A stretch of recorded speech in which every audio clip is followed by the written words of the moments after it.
Hi, this is Jamie from Learn MSK Sano. Today I'm going to show you my tips and tricks to scanning the distal biceps tendon of the elbow. Take a look. So the first thing you're going to do is you're going to select a linear transducer with a lower frequency than you would use for the other parts of the elbow because the distal biceps tendon is deeper than the other structures. So in this case we're using a Siemens machine and I'm going to use a 12 megahertz linear transducer. You're going to place the transducer over the anterior aspect of the mid-upper arm.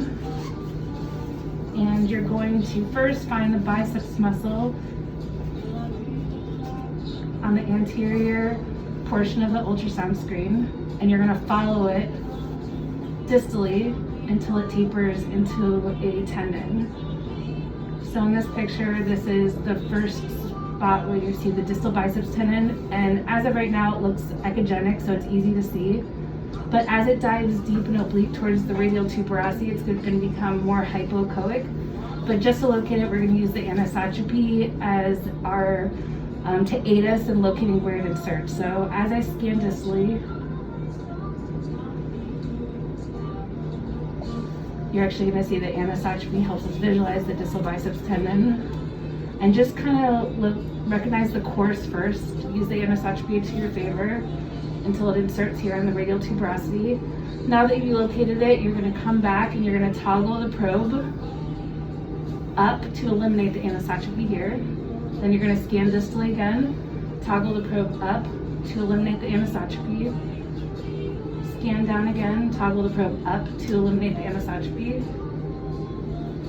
And this is where it inserts here onto the radial tuberosity. Now you're going to elongate your probe in the long axis. And you see all this anisotropy here. So the best way to eliminate it is first have the patient flex their forearm like this. You're going to angle your transducer to elongate the distal biceps tendon here. And then just above it, you see the brachial artery, so you're going to slide your probe ulnar, and you're going to use the brachial artery as a window to help eliminate the anisotropy.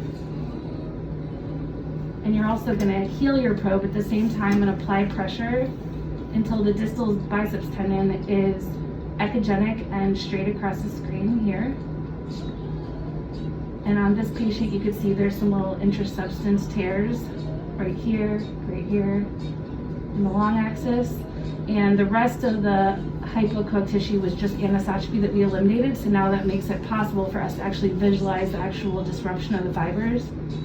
And then you can turn in the short axis, and you can also see the tears right there in the short axis, right there. So this patient has multiple small interstitial tears of the distal biceps tendon at its insertion onto the radial tuberosity.